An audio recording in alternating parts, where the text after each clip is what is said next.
It finally happened, Kyle. What? So the 9-0 happened. Southampton said, no, we'll stick with them. But you know what I think it was? When I absoluted they're getting relegated, the pressure's on then. Yeah. They had to act. That's it. The people are calling them out now. It's not looking good all the same. No, I mean, they're in 18th. And that's the other side, but that they did actually lose. I mean, I wonder what he said. We only lost 4 this we only lost 4-1 this time.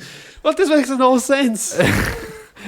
Was it what manager said? Listen, it could be a lot worse than this or something like that. Was that Ollie said something like that? It was like I forgot. That's a great reference to something I don't even remember myself. This is a great podcast. Yeah, it's the best. Yeah, but I do wonder when it's probably not too much pressure because every game you're like, there's 7 more goals that can.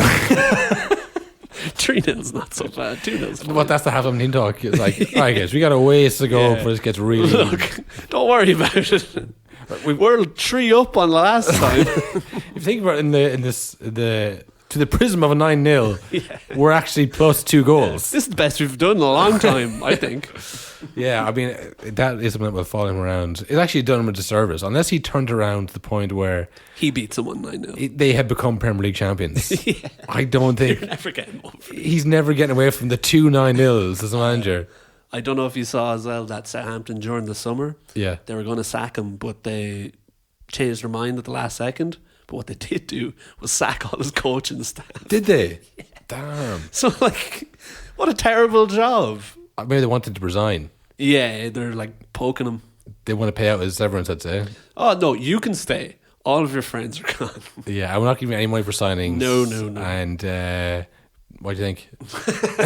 I'll stay. Fucking. We'd be totally fine if you wanted. Look, we totally understand if you wanted to resign. Yeah, I mean, I'll remember the name Ralph Hasenhüttl for as long as I live. I don't remember he was manager of Wigan when Jermaine Defoe scored 5 goals against them and they lost 8-0. Yeah, because it only happened once. He didn't stick around. He didn't stick around for the next one. He went, all right, you know what? Or maybe he did. I don't fucking know. I don't know who it was, but.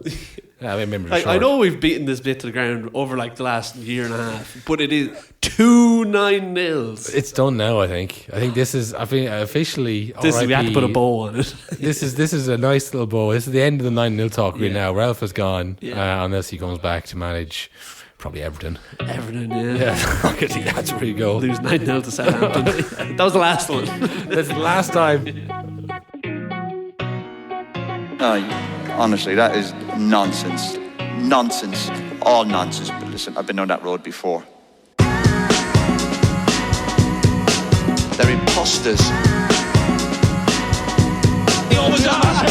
Nothing to ask me, for my opinion, a little bit unfair. But in between that, there was drinks. Why are you talking rubbish? Hello, everybody, and welcome to a No Nonsense podcast with Cathal and Will. It's poppy season, Will. Yeah, we have ours on, our poppy costumes. We're dressed as full adult poppies, humanoid poppy freaks, podcasting away to support the troops. Yeah, all troops. That's both sides. The problem is the poppy, right? Whoa. No, listen, fucking, I don't care who hears this, right? Initially, it was a good thing. I was fully on board with this. Yeah. I think if I was to use my knowledge of that song, The Green Fields of France, so that's where all those graves are. Yes. And the poppies grow up, and there's a poppy field. Yeah. And the poppy is the symbol to remind people this was awful. War is hell. Wear the poppy to remind yourself of those fields where all those people die for no reason. Yeah, more remember the dead people. A remembrance day. Remember how bad war is and how point is and how terrible it is. And now it's just been hijacked in this support the troops type thing where it's thank you for going over. It's no, that's not what it's been totally fucked into this kind of thank God for those troops. No, it should be don't send anybody to war. Yeah, I know the McLean one is done, everyone knows that, but I do remember Matic for United when he didn't put one on. Yeah. He was no, I'm from a war-torn country, and they're fair enough. Because it's what's the message? War's good. Yeah. It's, it is literally the thing, all troops, both sides. It's kind of the all lives matter thing. Yeah. It's there's an undertone of well, most of them do. Yeah. It's are we remembering the day or are we saying war is good? Well, I wouldn't say war is good out loud. I would say the soldiers are. I would say the soldiers do the war good. All of them. You know, so like that's my issue with the Poppy thing, because you know it's been hijacked. Yeah, hot start to the podcast. Like the Qatar World Cup bid, where they said they had all these stadiums that could, you know, magically make it cool, and that was just a lie. Yeah. You know, don't change it. No. Don't. If you are, be honest about it. Say, I think war's good. Yeah. Who's with me? We're a big gun emblem. Yeah. You know, if you're going to do it, fucking be honest about it. Don't be like trying to sneak it in as like, oh, those troops died for you. Well, speaking of someone not being honest about something dodgy, we have to talk about Gary Neville getting torn to shreds on live television in his first foray out of football. Yeah, it's a I good... don't think I've ever seen that on telly before. Someone gets so hardly called out on fucking Have I Got News For You? Great show. Yeah, really good. I couldn't believe it was still running. Yeah, because was it Mock the Week? Was finished this year, Mock last the year? Week finished, yeah. And that definitely predates Mock the Week. Oh, I think it's like 97, I think. They were when it making started. Jimmy Savile jokes when he was on the go. I think they had Jimmy Savile on. Yes, they did. And I think they had him on. I think your man Hislop called him out there as well. Yeah. No, it's a long running show, and I know that's the thing with Sky Sports. It's all very segmented, and it's all very Gary, you talk, Jamie, you respond, nothing. Mika, you laugh. We have our scheduled argument with Roy Keane. Whereas this, I think, well, I all remember it here years ago. You know, the panel, RT's effort at it, was filmed over like 4 hours, and they got down like 45 minutes. Yeah. You know, it was riffing, and it was banter, and like, just see if this works, and we'll throw out a new story. Yeah. I think that they did it totally off the cuff. I think some of the shows in England do have like joke writers and stuff. Some of the bits are. Mock the Week was definitely like very. Yeah, that was the stand-ups doing their bits. Yeah, they had bits. Oh, and then this like random topic come up on the screen, and there's literally a segment where they would get up and do stand-up. Do your tight five. But the two boys, I've never seen them anything else. No, me neither. I've seen them. I think his up thing does like say primetime in the UK. Yeah. So he's like a proper political guy who does this comedy show. Yeah. He's been doing he's for a years. funny political guy. Yeah. Rather than a comedy guy, I think. And I was going to say Merton as well. Yeah. Paul Merton, I think, is it? I think it's something like that. It's very similar, Yeah. He's a comedian, but I think he does. I think he was in a show. Was he in? Is it Men Behaving Badly? Was that him? Oh, good shout. Yeah, that's a deep cut. But like I say, he has this like, you know, his tenure on this show. Oh yeah. But yeah, for me, didn't see us. And but goes back years ago, the guy who was doing it, I forget his name, but he was involved in some kind of sex scandal. Yes, which is like funny because that's what they make fun of every week. Yeah, I think Hislop and Merton, like, they fell out with him over it. They thought this is like reprehensible that you become on here taking piss of people and then doing the same thing. Yeah. So his position became untenable, and then ever since then they just like. They rotate. Never mind, the Buzzcocks did the same thing. Yeah, they rotate the host, and this week it was Gary Neville's turn to go in. I don't know if you saw the clip before he went in that he put up of him like in the dressing room. He's like really nervous. He's like, I just wanted to put it up because, you know, sometimes it feels like we put out this front that we're always so confident. I just want to show like, oh, I'm bricking it here. I hope it goes well. Oh, no. Well, I don't know. I didn't see the show. I saw the important bit. I saw the clip. Maybe the show went well. Maybe they liked him. But I can't imagine they just went back to doing the show for the next 40 minutes after that. But you know David Beckham, don't you? Yeah. Yeah, he's going, isn't he? Yeah. How much has he been paid? I don't know. You do know. More than me. Yeah. Ian, is it coming home? What, your reputation?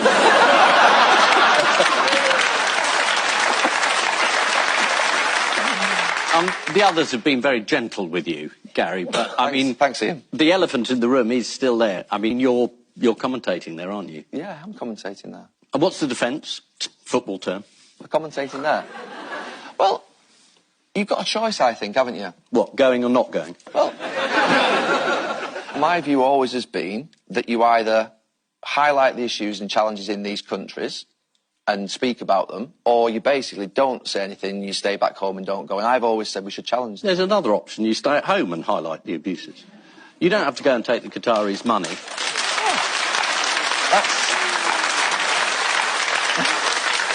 I'm not trying to be Tartan, but I mean, it's not a very good defence. And how is someone like Robbie or the Black Eyed Peas supposed to highlight it? Are they going to make a speech on the stage? Of course they're not. You can highlight it.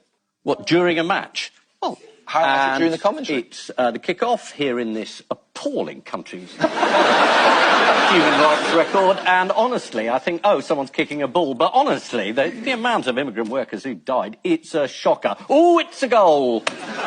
Like the way Hislop said, I'm going to address the elephant in the room, was like he had enough of this banter, this player banter. All right, this is bollocks. I think you're a piece of shit, is what it came across as. I mean, this what I'm saying about, like, Gary, you get to talk now.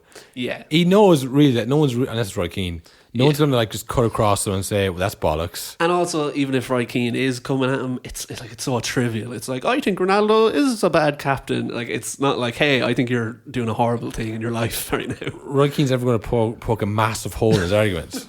Roy Keane's going to Qatar. Because it's football as well. So, like, again, it's not that, like, you know, it's all opinion based. Yeah, exactly. Whereas he had this, like, you know, well spoken defense, and then he went, well, you could just do it from home. Yeah, and then he gone. went, but just to make sure everyone knows, I think that's a really shite defense. Yeah, crushed him. Like I said, the clip cut off, so I didn't see what happened after that. But you know, it is kind of a whack thing to say. It's like, listen, I need to stand up these issues. Well, why take their money?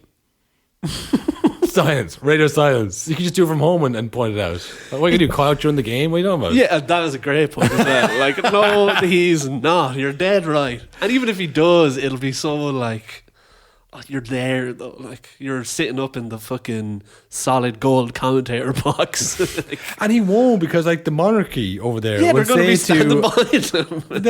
Is he BBC or ITV who's you with? I think he's ITV. They'll say to ITV, control your man. Yeah. Or you're not going. You're out. Yeah, exactly. We fucking rule everything here. You'll be out for World Cup. So listen, and then they'll say, Gary, worth this X amount of money first. Yeah. Be quiet. Yeah. You know, I think that's the there's thing. No chance. Like, there's zero it's chance. a total fucking censorship state. It's like an absolute monarchy. Don't take criticism from anybody. You're not going to just slip it in there. No. I mean, get away with it. He might now. He might feel he has to now. I'll show that fucking Hislop. Watch this. Gary Neville beheaded in Qatar. Oh, Jesus. Gary Neville fucking, disappeared. Yeah. Like this, like it's like it's not even a joke, because like that shit happens like that's happening every regularly, fucking day here. Like journalists do go missing. That's the whole issue with the World Cup. He may have been right about Antonio Conte, but he got done on this. Yeah. You can't have it all, Gary. It was a real pleasure seeing him get done on that one, I have to say. Oh, and even like there was one thing. There was something we knew that everyone on Have I Got News For You didn't. What? Because I remember we did an intro about it, where they said, how much is David Beckham getting paid? And I shouted, 250 million. Oh, He's getting paid 250 million. I remember we joked about it. Yes, because that was that where he said, I don't know. Yeah. Yeah, you do. Yeah, you do. Why? Like there's no way you and your Cole Salford owner definitely in the same WhatsApp group. Wow. Like any of the non-league fans they call him the fucking non-league Abramovich. Yeah. And then he goes up and talking about the Super League, how disgusting, spineless. Yeah. What was spoofers or clowns? Or what we call them? Like, it's like you're buying up the best players in the non-league, trying to get to the Premier League. I saw he left his role as like CEO of Salford or whatever his role was. Oh. And they passed the role on to Nicky Butt. And a lot of the comments were like Salford fans being like, "Oh, goody, more Man United men." Well, they won with that guy who owns Valencia. Yeah. So it's one of them. Yeah. But is he abandoned the Salford project? No, I think he's like stepped down. Like he's still an owner, obviously, but I think he was like doing a lot of the hiring and firing of managers, which again something he always criticises. He's like, I'd never talk about sacking a manager while he's doing it every year. Yeah, because like you finished 12th, we needed to finish first this year. Do you know how much money we've put into this semi-professional team last year? Well, he's been busy this winter anyway, isn't he? So no time.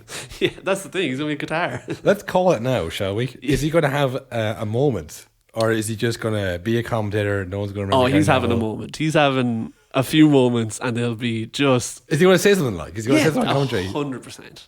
And it'll just be, but it'll be pissing into the wind. Like, I think he'll say something once, they'll get a warning, and then Garrett will say, I said what I said. Even though he's told don't say anything again. He's like, I wasn't going to. Don't you worry. I just want to show that prick on having that news for you wrong. Well, look, the Gary Neville show has been put back at least 10 years after that disastrous performance. So thank you, Lucky Stars, for that, everybody. Yeah. But like I say, he was right by Conte. Spoofer. You bluffer, yeah. A former bald fraud. Yeah. Former bald, current fraud. Yeah. I think is how you describe them. Good title. That'll work. They lost again there to Liverpool. The worst form they've been in for years. Yeah. Can't put 2 wins back to back. I guess this is the other one, so this is probably the win. Yeah. Who have to play next? Congratulations on your win. I tell you who Liverpool are playing next. Southampton. With a new manager. New manager bounce. Yeah.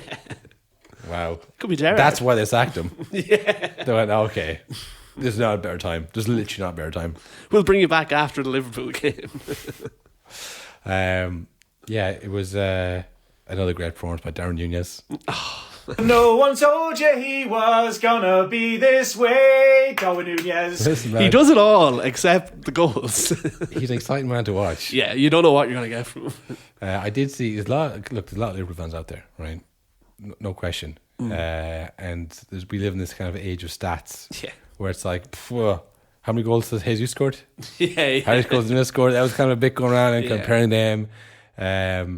And then I saw one where it's like, he scored 7 goals in 15 games. Haaland's just changed the rules where it looks like that's not a lot of goals.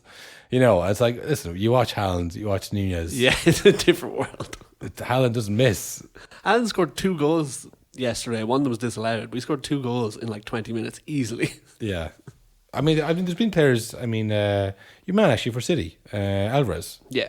He comes on very rarely, but when he does, he seems to score or Really good. contribute a goal or assist or something. Whereas Nunez misses a lot. Yeah. If you miss a lot, it's like, that one should have been in the goal. Yeah. And If only he hadn't have missed it. it's very simple in people's brains, like, you missed that one, pal. It's just a really bad look to miss a shot. He's not a big chance created guy. No, he misses big chances created. That's his biggest stat. That's the thing. Now, of course, people are like, he fucking scored, he assisted, he gobshites. We know, right? And it was a good assist, great touch, turn, Salah, like the old Salah. Yeah. Great first touch. Create his own half volley. I've never seen that before. Stop the ball dead and bounced it at the same time. To create more power, lash in the goal. Great goal. Yeah. And the second goal as well, that was vintage Salah. That was vintage Salah and vintage Eric Dyer. Coming on the ball, flicking on. Again, look, Dyer, he's had a good run of form. But yeah, that's kind of what Salah does, bread and butter. Picked up a mistake and then just the beautiful flick over the goalie. Yeah, so relaxed and calm. Where's that put Liverpool now? Like 8th or 9th? I think it's 8. Yeah, I'll tell you now. They are in 8th currently. In 8th. And they are 7 points off 4th. Yeah. But with a game in hand. A game in hand, but like I say, it's the teams in front. Yes. They all have to lose. They probably can't, mathematically because they have to play each other. Yeah, and 7 points is a lot to make up. But it's November. Yeah. It's November, and the season hasn't even started yet because there's going to be a huge gap soon. This is season 1A, and then season 1B is after the World Cup. I'm telling you, it's going to be completely different. And I was thinking this. So Newcastle are flying high at the moment. They're in 3rd because they're doing so well that they're going to go, let's go for it. This is the year. Let's spend 300 million in January. Whereas I think if they were in like 7th or 8th, they'd be like, no, we'll keep going as we're going, like bit by bit, building it. Yeah. The chances now, though, you can do it. I think they're building for more than that, though. Yeah. They're not like, because you win the Premier League, it doesn't really matter. Yeah. It's about getting the Champions League every year. Consistent, yeah. It's about getting that massive deal off Nike. Yeah. It's about building wealth. Yeah. So win the league once isn't going to catapult you into like superstardom. They have the money. Obviously, they don't Leicester need the won money. league.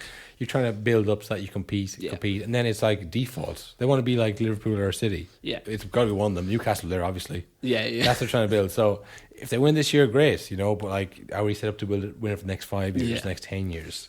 It's interesting. Wonder what players they're going to get next because they've already ratcheted it up. It was like Dan Burn, Bruno Guimaraes, like boom. Who's next? Bruno Guimaraes has already been linked to bigger clubs. Oh yeah. But the thing, bigger clubs, smaller clubs. How much money you got? Yeah. Let's talk facts and figures here. Okay, how much are we getting paid? Not more than that in Newcastle. No way. Or if he does, they can match it. How many fake companies are sponsoring me? Fucking hell. How many fake companies does he have that Newcastle employ? Yeah. How about that? Speaking of fake That's companies. a conspiracy right there. Completely unfounded. Speaking of fake companies, I meant to send this to you. Did you hear what happened to Fulham this week?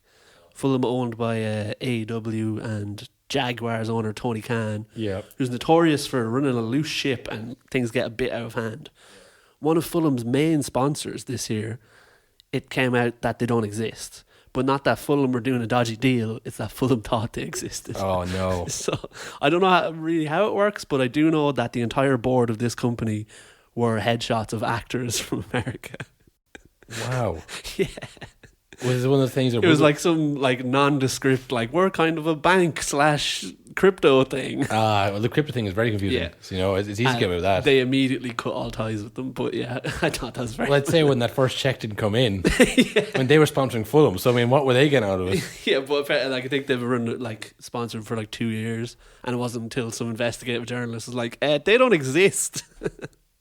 That has to be dodgy. It though. must be. That's what I was thinking. That's a way of funneling money into the club, surely. has to be. Oh! These guys who were sponsoring us, who gave us no money, never existed. How could we have known? That's very dodgy. Amazing. That's as much as I know about it, though. Very little. More to follow on a better podcast. Yeah. Yeah. So Liverpool are. It's hard to know. Like I say, next Win game, one, lose one. the way they're playing, you could definitely see them lose Hampton.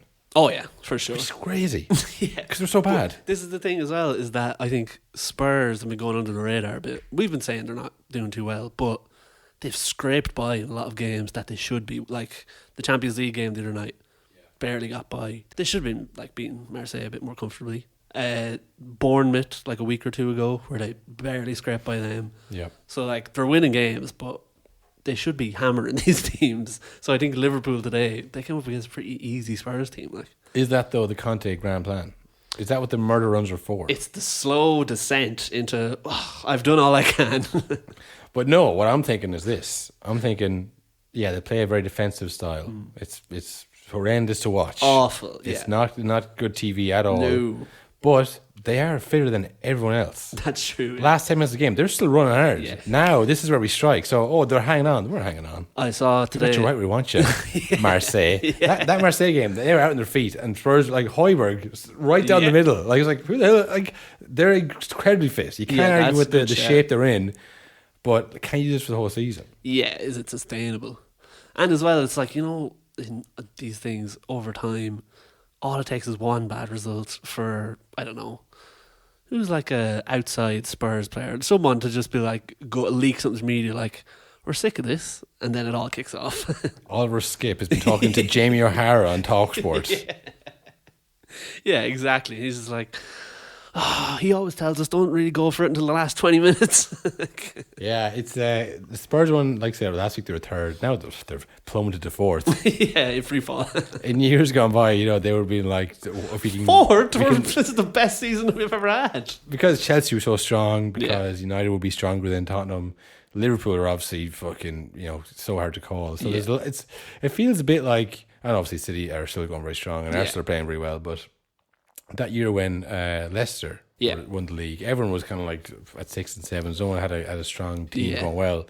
There does seem a lot of teams who are kind of not going as strong as their wage bill might reflect them, or might expect them to play.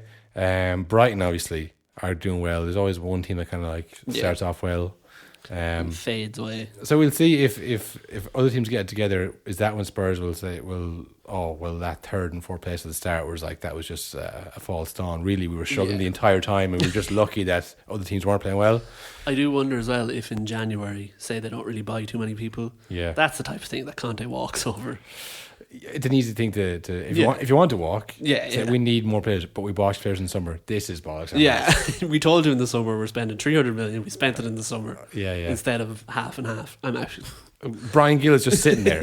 Brian Gill hasn't even touched the ball, and you want more players. Old Gill over there is just fucking. He's rusting away. Yeah, it's an interesting one.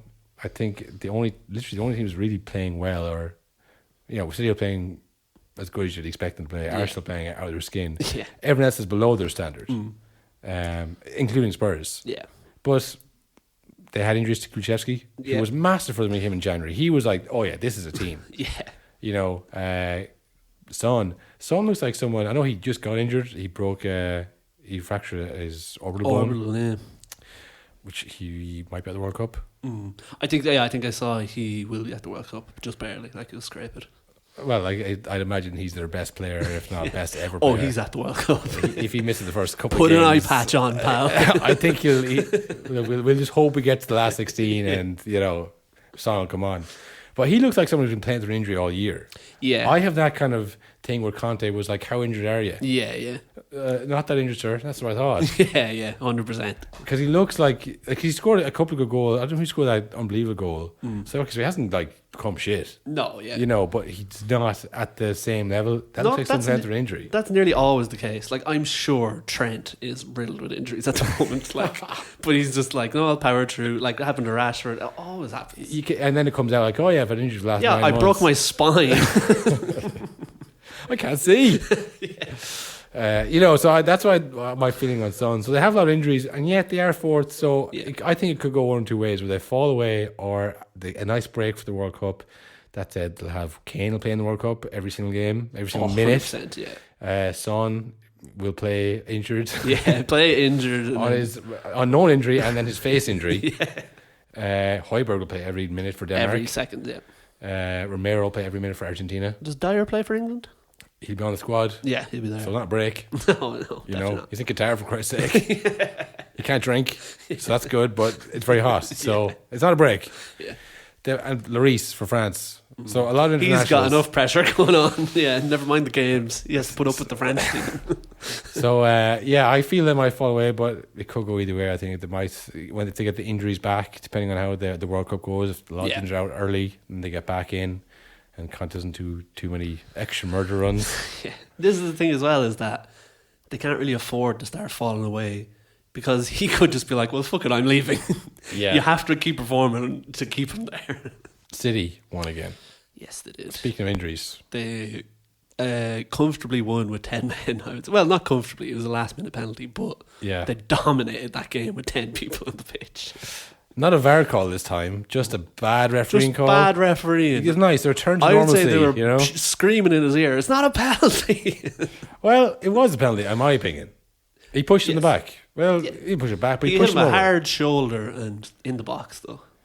But the thing is, it wasn't, was that or not a penalty? It was, are they all penalties then? Yeah, anyone didn't see it. Cancelo pushed over Harry Wilson. Yes. Who former Liverpool, former Bournemouth, now playing with Fulham. Fulham, yeah. The kind of place where you would think he would end up. The pipeline, yeah. He kind of pushed him over, and I think he did probably knock him over. You don't have to. He didn't make a massive effort to stay up. No, yeah. Well, why should he? I felt a shoulder in my back. I'm going to go sliding. And he didn't go for the ball, and he just kind of let the ball. Then he did if he'd done that and then got the ball, yeah, and kind of he would have got a standing ovation. It was like, that was a tackle. It's it's men Man's being game, men, men at it, not boys. But he didn't. He just kind of shouldered on the way and let the ball roll. The keeper's like, well, that was pretty blatant. Yeah, that's penalty, pal. You got to go for the ball. The crowd's shouting at you. But then there was an incident in the Liverpool game. Yes. Trent. A much more blatant push in the back, I would say. His elbow extended. Yeah. His arm extended out to him. And the Cancelo one was shoulder to shoulder, but Cancelo shouldered him very hard. And slightly in the back. Slightly in the back of the shoulder it was... Yeah, but he didn't have his arms extended at all. He swung his shoulder. He swung his body. A lot of times that Cancelo one, you see them just kind of put the arm across and lean them out of the way because it's not as blatant. But I think when he spotted him, he was like, oh, he's a bit ahead of me actually. Yeah. He might get this. And then he just kind of shouldered him kind of in the back. So it's that you know what you did there. But then there was another one in the Arsenal game. Yeah. For what a chance was the goal or the chance for the goal? Chance for the goal. He just, I think it was Loftus-Cheek coming out of the ball. Now the thing is, right, Loftus-Cheek lost the ball for the first goal. Yes. So then the ref's like, he's doing it again. Yeah, he's doing it again. Yeah, bluffer. Spatial awareness, man. So the referees do it sometimes where they think that's bad play. Yeah, You should know now. Yeah, when you're gonna learn, Ruben. But again, blatant push in the back. Yeah, the exact same thing 3 different times. To 3 wildly different reactions from the crowd and commentators. And honestly, I think they're all frees. Yeah. They're all penalties, but Cancelo got done. He gets sent off. Red card as well, yeah, because he's last man back. Last man back, goal scoring opportunity, all that stuff. They score for the penalty. Former Man United flop. Man. Yeah. I'm just Pereira. He's had a pretty okay season. It's hard to tell because I think everyone has him on their bench in fantasy, so it seems like he's having a great season because he keeps getting like 4 points, 5 points. I said okay. Great season. Look. No, but in terms of the 4.5 million midfielder on your bench in fantasy. For fantasy, he's really good. But the thing is... But I think if you actually watch... you never put him in because you're 4.5 million. Exactly. You never put him in. And you're never really regretted. Like, it's always like, you got 4 points, but, Haaland scored 7 goals today. If you had Almiron on your bench, every week you'd be cursing. This game is rigged. I put him in. Yeah. See, if he was playing like Almiron... Yeah. You put him in. He's not. He scores every so now and again. So he's playing okay. Listen, from where he was at Man United, not playing at all. He's playing and scoring goals in the Premier League. I think this is the best season of his career without a shadow of a doubt. He's the penalty taker for Fulham. Only because Mitrovic wasn't playing. Oh yeah, that makes more sense. Yeah. Another fancy gent this season, doing very well. In fancy, is he doing... Couldn't tell you in real life. Hard to know. Hard to know. When you don't watch the games. Some of his highlights get left out of the packages we watch, I think. So that was a goal then for Fulham. They got that penalty. Andrews Pereira scored. And then it's time to bring on the big guns. Or the big gun. Yeah, literally. There was a sense in the crowd when he was getting subbed on. You could feel it. It's like, oh no. Here he comes. He's back. Here comes Ivan Drago. I saw a tweet City put up like the graphic of him being subbed on. Yeah. And the top comment was just like some Chelsea profile picture and just a gif of a man crying. He's like, oh no. It's very impressive though, because like it's fine to like start the season well. They say get a good start, they got the confidence up. You feel like you can't miss. Yeah. And by the stats he doesn't really. He doesn't. And then but you're going out with the best team, you're going out with Kevin De Bruyne fucking spraying passes to you and you're beating like shitty teams. You're down. Yeah. You're 1-0 down. We need you. We need you to come on. We can't do this without you now. And you're on the bench. You're probably not fully fit. No, if you are, you'd be playing. Yeah, exactly. So we need you to come on and win this game for us. Yeah. And lo and behold. He immediately scored a header. That was just offside. That was like, oh shit. Yeah.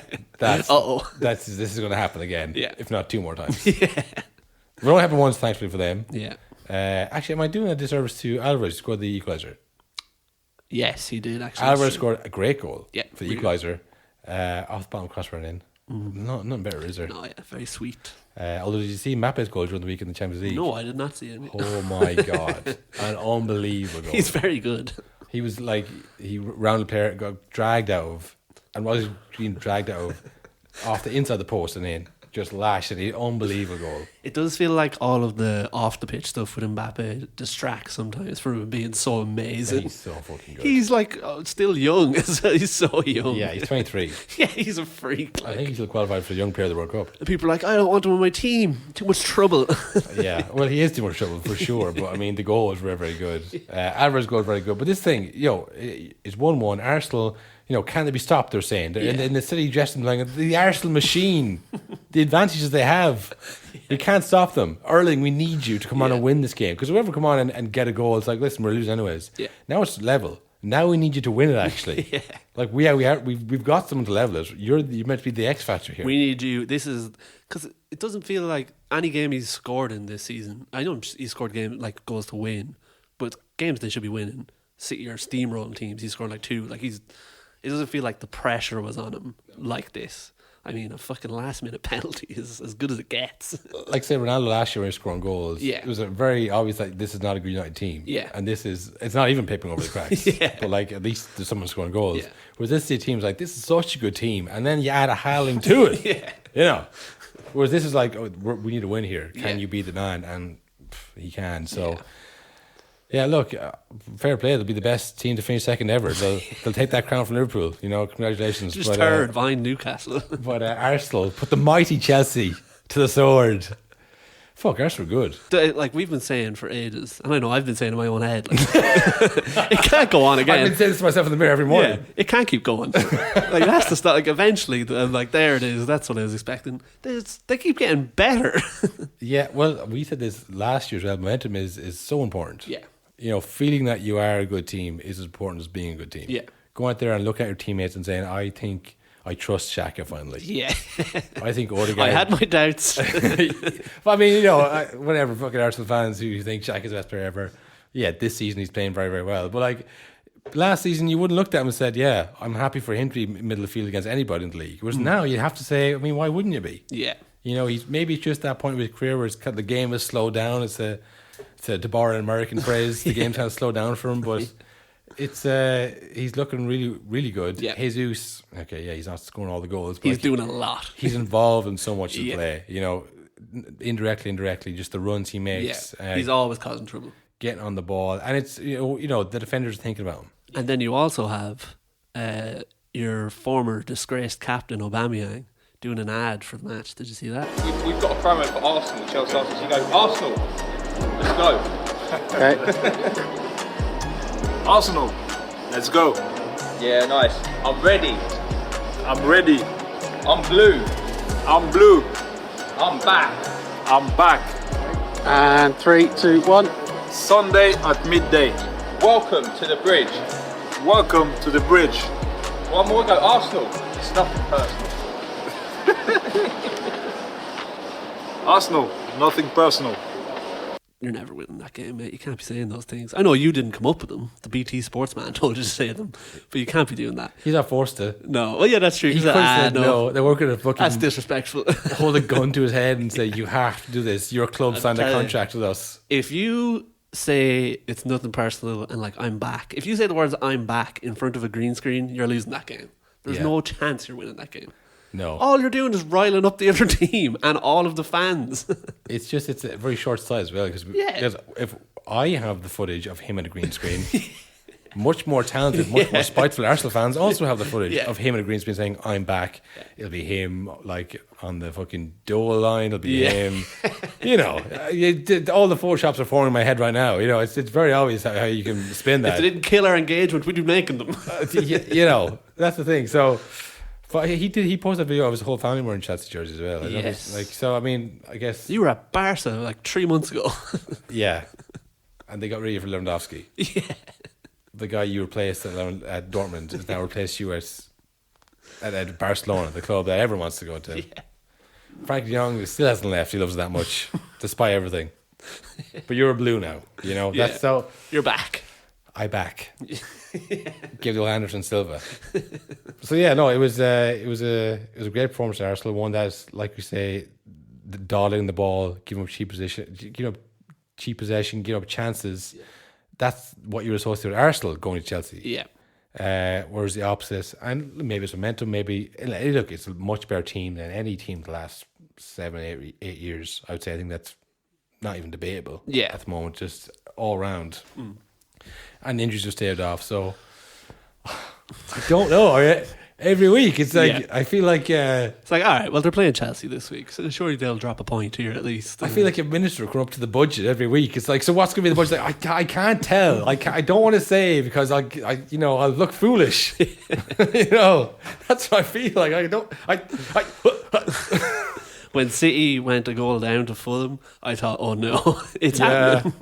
Well, look, City's obviously the big one. That game got postponed because of the Queen. I don't know if she was a gunner, but she did them a big favour, I think, because the momentum has carried on through that. I think the biggest test was losing to Man United, the old enemy, and then coming back and saying, well, actually, we're decent enough. Yeah, that was an unfortunate game. Like, even in that game, they played well, but they just got hit on the break a few times. It can happen, but the important thing is it doesn't rattle you. Yeah. But City's a test. Oh yeah. You get hammered by City. The momentum is gone. Tough to win the league then. The air has gone right out of those tires. Haaland scores 4. You get hammered 4-1. Yeah. And it's like a complete performance, complete annihilation. Everything you tried has been found out. It's like, whoa, now what? Yeah, and also you're thinking, every time you see City, you're up against someone, you're thinking, they're going to hammer them. I don't know if we're going to hammer fucking United again today, but they're definitely going to hammer West Ham. Exactly. And for City being like, well, we just hammered the only team close to us. Yeah. They're not losing another game in the season. I mean, imagine it, like, say it comes down to the last day of the season when everyone plays at the same time. Yeah. If you've been hammered 4-0 by Man City earlier in the season and City are playing the same time as you, you're constantly thinking they're definitely winning right now. If you need to lose, then your performance is going to be inhibited. It's just, so look, City's the big one. They have to play them twice. Yes. Is that game going to be before the World Cup and then it's like crazy stretch? I don't know. I think they literally have to keep postponing that because like there's just no room. I don't know when it's going to happen. If they have to play City twice in like 4 weeks, that will be. Well, that's what happened with Liverpool. Remember, there was a while there where they were playing them every week. Yeah. They still came like fourth. They still clung on to fourth. So look, I think that's I won't believe it till they lift the fucking trophy. Yeah, 100%. Who will? Yeah. Who is actually with a man of who has like his grip on reality is absolute? Is saying, yeah, you know what? I think Arsenal have finally convinced me. Because I think this is unprecedented. Because you know the way there was always that thing with Liverpool, like, oh, next year's our year. Yeah. And then they could never say, oh, we're going to win it this year, because then they'd fuck it up.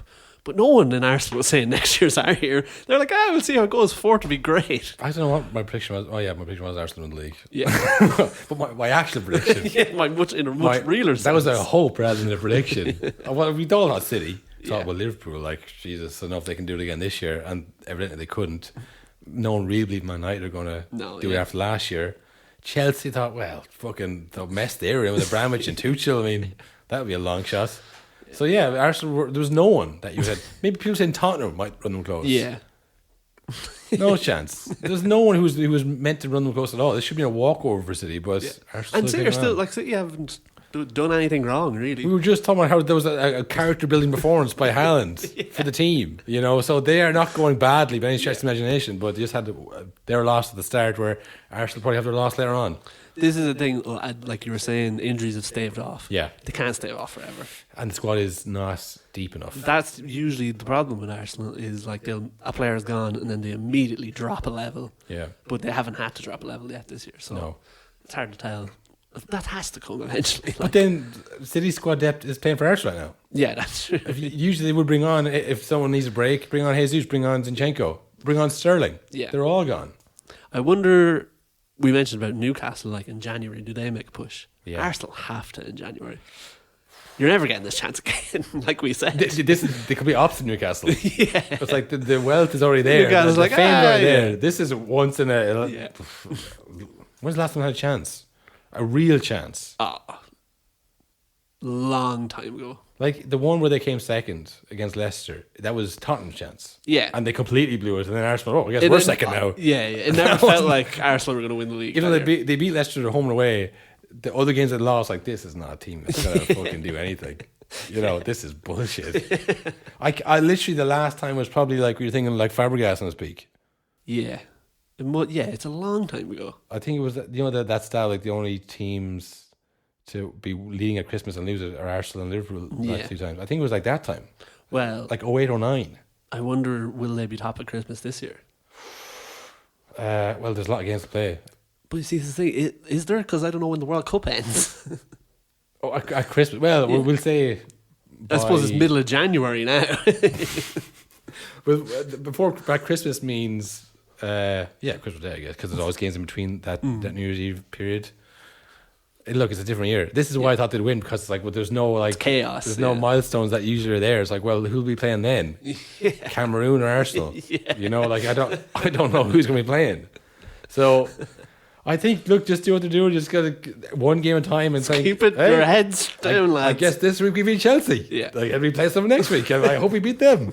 And no expectation, and don't let it fucking get any bigger. That is the whole thing, though. That's probably why they're doing so well. Is that like? They're never really expected to win a lot of the games. No one's looking at who they play next week. Doesn't matter, man. No. Stop talking about them. It's always like, oh, they did it again. That's interesting. It's always next week, surely not.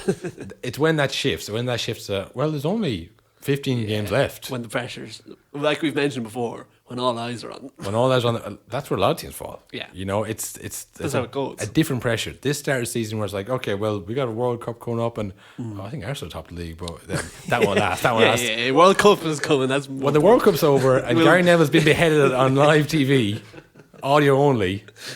The dust has settled on that, and it's like Arsenal have 20 games to win the league. You know. That's when we'll see, you know. And this is the thing as well, like at the moment, I don't think Arsenal fans are going into games like, we're going to win the league. Like, I'm sure there's some, but I don't think the vast majority of the stadium is thinking that. When there's like 5 games left and every misplaced pass is like, oh fuck, we've lost the league. That's when the players feel it. Well, like Liverpool were the same in that they gone so long without winning this. And then it's just the pressure was too much. You wouldn't believe it'll happen, but they had a couple of seasons where they were building. Yeah. You know, that season where they lost the league and the Champions League, am I right in saying that? Yes. But that was a huge season. That was a massive leap from where they were. So then the next season when they were playing well, it was like, well, I believe because last season. Yeah. Last season, Arsenal really weren't playing well. Yeah. This season is a total departure from that. So it's like, well, why would I believe? I have nothing to base on other than the good run of form now. So like, I don't think there's going to be any Arsenal fan until literally 2 games left. Till it shifts like where the majority think they're going to win it. Yeah. I honestly don't think that will ever happen this season. If they beat City, I think people will start. Then they'll start being like, we can do this. I think the best will get is 60%. There'll be 40% who won't believe it until it happens. But this is the thing, that the people who will be saying that are going to be so loud and on every platform, it's going to feel like everyone. It could do, but you know as well, people be the Arsenal bottlers will be out.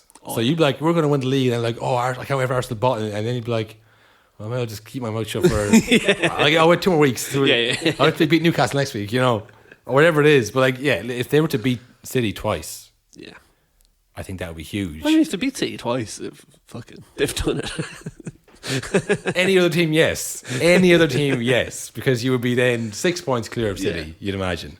But, is it not a team in the league I don't believe Arsenal can lose to? Yeah, exactly. There's not a team in the league. I don't believe that. They've won like 10 games in a row. That's the thing. There's nothing, like the last couple of seasons have not been like a building to this is finally the year we want to do it. It's like, this is crazy.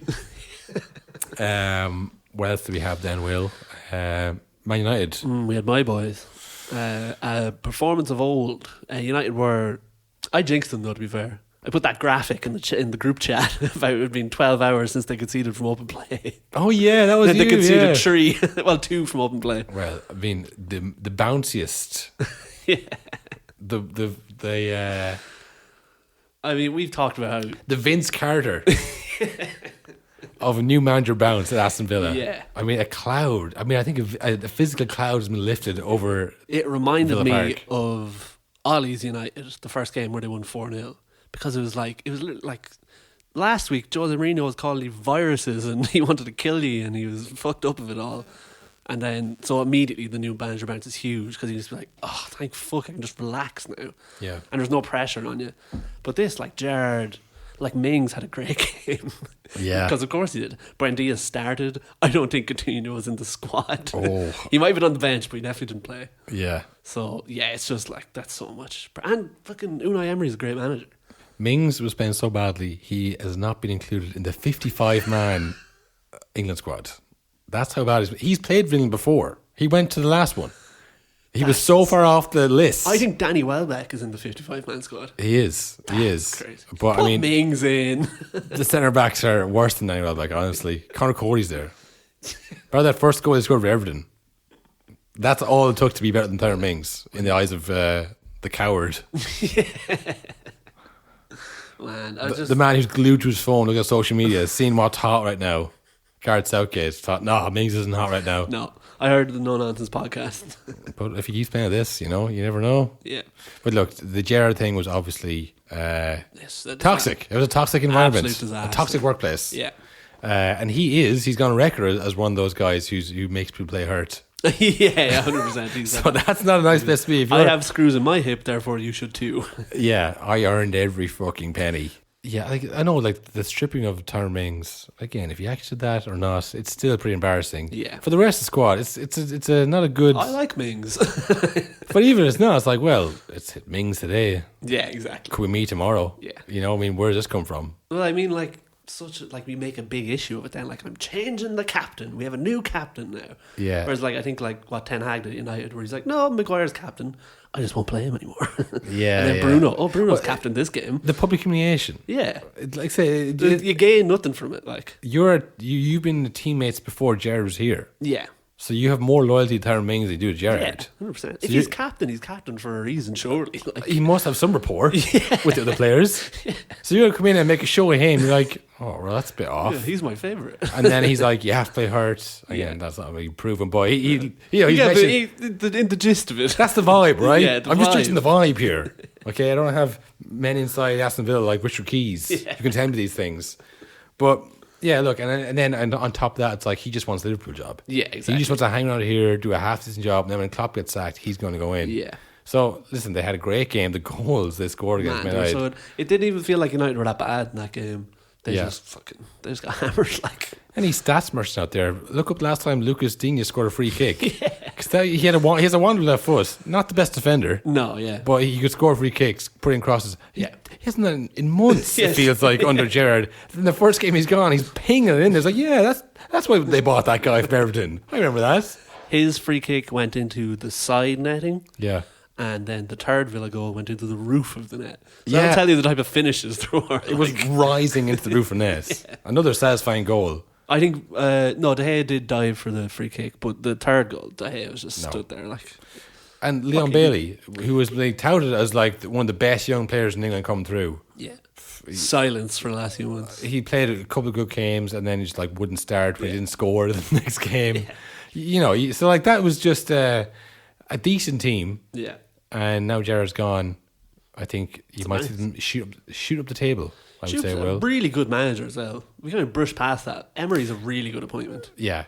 Unai Emery probably thinks this is one of these jobs I'll ever have. He's never had more money to spend. No pressure. Maybe and Arsenal. you have money to spend. I've just forgot he was at Arsenal, to be honest. That doesn't count. Yeah. Well, look, that was an unwinnable job at Arsenal. No, anyone was getting sacked after the first season. You get thrown into the middle of the banter era. The middle of the banter era and first manager after Wenger. Actually, it was the banter era after wasn't funny anymore for anyone, really. It was, Arsenal, I think, was probably the lowest of the top clubs banter eras. The banter era, a deep dive. Because Arsene Wenger is finished. People should be careful of what they wish for. He's finished, blood. When is it gonna end, Robbie? Wenger out, fam. Leave now, blood. Sack him now, blood. Wenger is a god, bro. I'm not coming in with banners saying game out. It was like when Arsenal were playing and losing, and it was like, oh god, they always bottle this, and then it was like, this is a really sad end to Wenger's illustrious career. And then the rise of Arsenal Fan TV at the same time. Yeah, and it was like, it was the same thing every time, and it was kind of annoying. And I was like, this is just like, I don't watch anymore. So the club's still like an absolute joke in terms of like a serious club, but then you're not even making fun of it anymore. It's like, they're still shit, I guess. You're like constantly getting humiliated by ex-players. Who was it that took off the Arsenal jersey and put on the other one? Koscielny took off former captain. Marseille, like in some weird because that was obviously the whole vibe there or whatever. Yeah. That was under Emery. Emery got rid of him, did he? Yeah, I think so. But the point being that like the way Wenger went out, that he was sacked in the end. He didn't actually retire. Didn't have the thing of he still had to turn around. It was very I mean, imagine United getting to the point where it's like, all right, we have to sack Ferguson. He's tanking us, and he wasn't ever thinking of like retiring. Yeah, no, no intention. Very awkward to say this. But that's what it was like. And then you're the first manager after that. You have all these injured players. Yeah, you get criticised everything you do. I can't believe let Aaron Ramsey go for free. That was obviously a very good move. Yeah. Very good call. But, everything you did, it was like, Wenger would never. Yeah. Our last manager won the league. Yeah, exactly. You're never going to come, do well in that job. But I think he is obviously a very, very good manager. Done it for years at different clubs. Such a step up from Gerrard, like even just experience-wise. So much more experience. Yeah. And honestly, brave enough to come back to England after the way Arsenal left. He's obviously like confident in his own abilities. Like, I can look at that object and say that wasn't my fault. I saw a lot of like BT Sports and Sky Sports social media being like, "Good evening." Like, he definitely hated that. Yeah, it's so disrespectful. He can't speak English. Well, it's probably like the fifth language he can speak. How many languages can you speak? Yeah. Why don't you have a go at pronouncing Jesus' name correctly? Yeah. You fucking plebs. Yeah.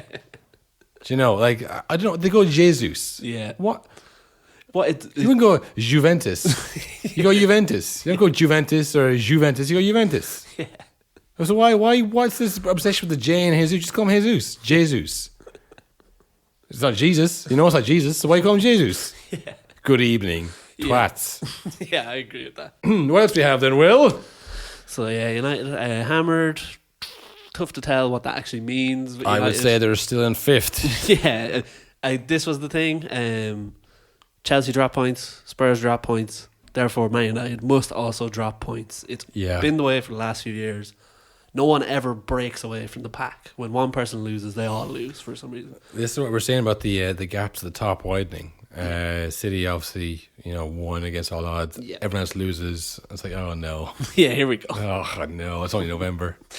I actually forgot to mention good stat about Haaland. Yeah, sorry. he is now 4 goals off last year's Golden Boot tally, which, if you remember, was like a really hard fought battle up to the last day to get those 24 goals or whatever Between it was. Son and Salah. Yeah. Two shadows of the former selves right now. Haaland nearly has it, and it's November. Early November. 21 goals? I think so, yeah. Yeah. He's on, what'd you say, 4 goals off? He's 4 goals off, yeah. He's scored 17 goals? Yeah, I think so, yeah. Jesus. He could easily break the record. The record is 31 in 38 games and then 34 in 40 games. I could see him getting. He can't play 40 games. Yeah, he could easily score 35 goals though. Yeah, I could see him. I know, like, if he continues this kind of that's nonsense, because it's like so many variables involved in that. It's a fucking World Cup in the middle. Yeah. But yeah, I think if I say the max, I could see him getting 40 goals. Yeah, I could see that. Definitely. That's like a Ronaldo season in La Liga when he was on top. Like, yeah, he's Messi and Ronaldo did not play in the Prem when they were banging in goals every week. I think they easily could have got that record as well. Like. And the similarities between like those Messi tallies or those Ronaldo's tallies. And again, it's not like anybody could play for those teams, but they were so much better than the rest of teams in Liga. Yeah. And this year, because like the likes of Chelsea, United. It is easier this year to get goals. Yeah. Again, not saying that anybody could do it, but that's why I could see him having a Ronaldo type season, because they're so much better than everyone else. We'll say Arsenal or the Barcelona, Real Madrid, but not even. Again, like, they had 10 men in that Fulham game. So I could see him if the plan is get the ball to Haaland, which it seems to be. Yeah. I could see him getting like 40 goals this season. Yeah, and for sure. That's based on 0 stats. Yeah, just a vibe again. That's my feeling and my different vibe to the Jard. I'm drawing comparisons between a Ronaldo season in the Liga, which I didn't watch a single minute of outside of YouTube highlights, and this season where there's a World Cup in the middle, and his entire teammates will go to the World Cup. So 40 goals, lock it in. Yeah, lock it in. Absolute. I'm gonna bring out the board. The first ever joint absolute. Oh wow, we'll get an orange sticky note.